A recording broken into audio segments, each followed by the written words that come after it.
గురుగారు, ఇప్పుడు భూత వైద్యులు చాలా మాయలు మంత్రాలు తంత్రాలు చేస్తూ ఉంటారు. వీళ్ళందరూ నిజంగా వాళ్ళకి ఆ శక్తులు ఉంటాయా లేకపోతే మోసమా? శక్తులు ఉంటాయి. మోసాలు ఎక్కడంటే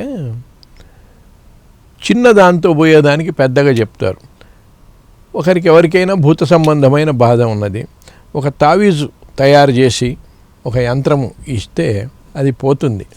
కానీ దానికి ఏం చెప్తారంటే, నేను మీ ఇంటికి రావాలి, మీ ఇంట్లో కలశం పెట్టి 3 రోజులు పూజలు చేయాలి, 3 రోజులు జపతపాలు చేయాలి, వాటికి కలశం కిందికి ఒక చీర పెట్టాలి, కలశం మీదకి ఒక జాకెట్ కూడా, నాకు పంచెల చాపులు, ఇట్లాంటివన్నీ పెట్టి మోపెడు చేస్తారు.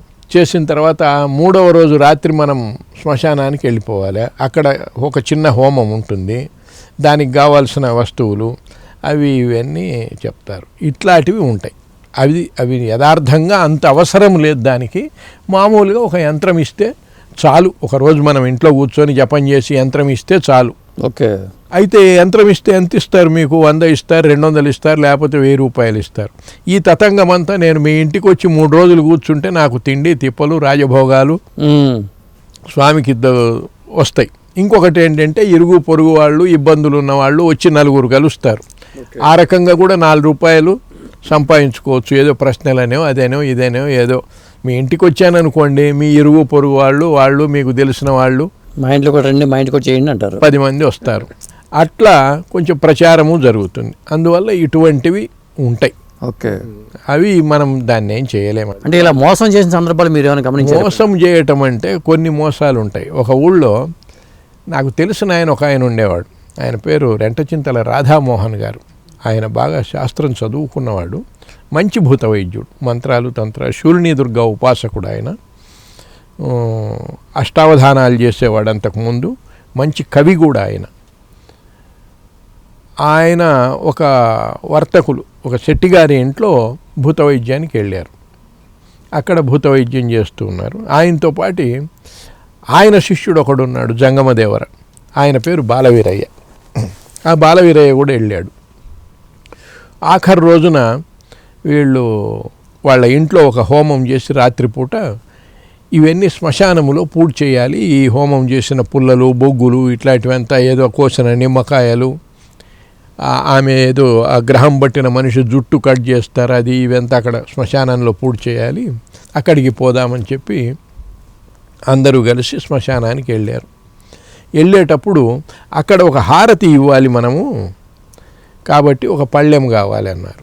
శెట్టిగారు ఏం చేశారంటే ఒక సత్తు పళ్ళెం తెచ్చి ఇచ్చాడు. సత్తు పళ్ళెము, స్టీలు పళ్ళెంతో ఎవడు హారతి ఇస్తాడు?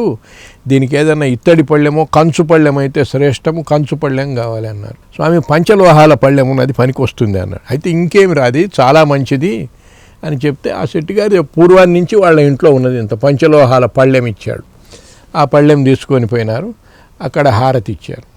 హారతి అంతా అయిపోయిన తర్వాత ఇక్కడి నుంచి ఏ వస్తువు ఇంటికి తీసుకొని, పంచలోహాల పాడ శ్మశానానికి తెచ్చింది ఇంటికి తీసుకొని పోతావా అని ఈ బాలవీరయ్య అనేవాడు విసిరి పారేశాడు. దాన్ని శ్మశానం లోపలికి విసిరి పారేశాడు. అట్లా ఆ పళ్ళాన్ని, పంచలోహాల పళ్ళెం. ఈ శెట్టిగారు పంచలోహాల పాడ అని వీడు వాడిని దబాయించి ఇంక అంతా అయిపోయింది, ఇంకా పోదాం పదండి అని బయలుదేరారు. శ్మశానంలో నుంచి పోయేటప్పుడు వెనక్కు తిరిగి చూడకూడదు, తిరిగి చూడకుండా పోవాలి. వీడు మళ్ళీ పోయి దాన్ని చేసంచిలో పెట్టుకొని వచ్చాడు ఆ పళ్ళాన్ని ఇంటికి. ఇట్లాంటివి జరుగుతుంది. పంచలోహాల పళ్ళెం ఇంత పళ్ళెం తెచ్చుకున్నాడు. మళ్ళీ వెనక్కు తిరిగి చూడకూడదుగా, ఇంకా వాళ్ళు ఎవరు చూడరు. ఈ రాధామోహన్కు తెలియదు, వీడు పోయి తెచ్చుకున్నాడు మళ్ళా. ఇలా కూడా ఉంటారన్నమాట. ఇట్లాంటివి చేస్తుంటారు. కొంతమంది గుప్త నిధుల పేరుతో కూడా మోసాలు చేస్తూ ఉంటారంటారు. గుడికట్టు పురాణం అని ఒకటి ఉన్నది. అది ఏదో కొంతమంది ఈ నిధులు వాళ్ళ దగ్గర ఉంటాయి అట్లాంటివంతా. ఈ భూతపేట పిశాచాల విషయంలో మాయగాళ్ళు మోసగాళ్ళు ఎక్కువ ఉన్నారంటారు. ఉంటారు. ప్రతి దాంట్లో మోసము మాయలు ఉంటాయి. అట్లా దీంట్లో కూడా ఉంటారు. కాబట్టి ఇది ఒక శాస్త్రము. ఇప్పుడు హనుమద్ మంత్రం ఉన్నది. ఆ మంత్రంలో హరిమర్కట మర్కట అని వస్తుంది ఒక పదం. 2 మర్కటలు ఎందుకు? హరిమర్కట అంటే ఏంటి అర్థము? మర్కటం అంటే కోతి, హరి అంటే విష్ణువు, సరిపోయింది. విష్ణువు కోతి అయినాడని. ఇంకో మర్కట ఎందుకు 2 మర్కటలని అడిగితే ఏం చెప్తారు? కాబట్టి మంత్రములో ఏమున్నది, మంత్రం యొక్క అర్థము ఏమిటి, అన్న భావన మనకు తెలియాలి. అది తెలిసి మంత్రాన్ని జపం చేయాలి. అప్పుడు మంత్రం యొక్క ఫలితము మనకు కలుగుతుంది, పూర్ణ ఫలితం కలుగుతుంది. లేకపోతే భక్తి శ్రద్ధలతో చేసిన ఫలితము ఎప్పుడూ ఉంటుంది. అందువల్ల తత్వాన్ని తెలుసుకోగలగాలి. అది గురువులను ఆశ్రయించి అందులో ఏం చెప్పారు అనేది కలుగు. అట్లనే ముద్రలు, కొన్ని ముద్రలు కూడా వాటిని గురించిన విషయాలు అవి తెలుసుకోవాలి గురువుల దగ్గర. అదే శాస్త్రం అంటే. అంతేగాని ఏదో 4 మంత్రాలు నేర్చుకొని ఇది ఈ మంత్రము ఆ మంత్రము ఇదిగో ఇది చేస్తే ఏదవుతుంది అది చేస్తే ఏదవుతుంది అని కాదు. అందులో ఏం చెప్పబడి ఉన్నది, శాస్త్రం ఎట్లా విహితంగా ఉన్నది, ఏ రకంగా చెయ్యమని చెప్పారు. నువ్వు చేయకపోతే తర్వాత సంగతి అజ్ఞానమైన ఉండాలి కదా. అవును. ఇప్పుడు పర్వతము ఉన్నది అని తెలిస్తే కనీసం పర్వతం దగ్గరికైనా పోతావు. పర్వతం ఉన్నది అనేది కూడా తెలియకపోతే ఎక్కడున్నావో అక్కడే ఉంటావు. కాబట్టి శాస్త్రం తెలియాలి.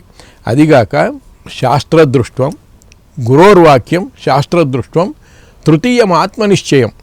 గురోర్వాక్యం ముందు అనుభవజ్ఞుడైన గురువు ఏమి చెప్తున్నాడు అనేది మనం విచారించుకోవాలి, అది తెలుసుకోవాలి. తర్వాత శాస్త్రం ఏమి చెప్తున్నది, గురువు చెప్పిన విషయం శాస్త్రంలో ఉంటుంది కదా, ఆ శాస్త్రం ఏమి చెప్తున్నది అనేది చూడాలి. గురువు చెప్పిన దానికి శాస్త్రానికి సమన్వయం కుదురుతున్నదా లేదా అనేది తెలుసుకోవాలి. తృతీయం ఆత్మనిశ్చయం. ఈ 2 తెలుసుకున్న తర్వాత నీ మనస్సుకు నీకు ఇది సరైనది అని అనిపించాలి. ఏమండి, మీకు ఆ సబ్జెక్టులో మీకు నాలెడ్జ్ లేకపోవచ్చు, కానీ మీకు తెలుస్తుంది మీ మనస్సుకు, ఈయన మసిబూసి మారేడుగా చేస్తున్నాడు రా నాయన, ఈయనకు తెలియదు కానీ ఏదో దీన్ని పొర్లిచ్చి చెప్తున్నాడు అనేది మీ మనస్సుకు తెలుస్తుందా తెలియదా? అట్లా మీ ఆత్మ నిశ్చయం కావాలి. మీ ఆత్మకు నిశ్చయం అయితేనే అది సరైన పంథా అవుతుంది. మీకు నిశ్చయం కాలేదనుకోండి ఏం ప్రయోజనం? మీ మనస్సుకు ఇప్పుడు ఉదాహరణకు పిల్లి రాత్రిపూట ఎందుకు చూడగలుగుతుంది అని అడిగారనుకోండి ఒక ప్రశ్న, దానికి సమాధానము దానికి కనపడుతుంది కాబట్టి చూడగలుగుతుంది నాయన అని చెప్పామనుకోండి, ఇది సమాధానమేనా? సమాధానమే, కనపడుతుంది కాబట్టి చూడగలుగుతుంది.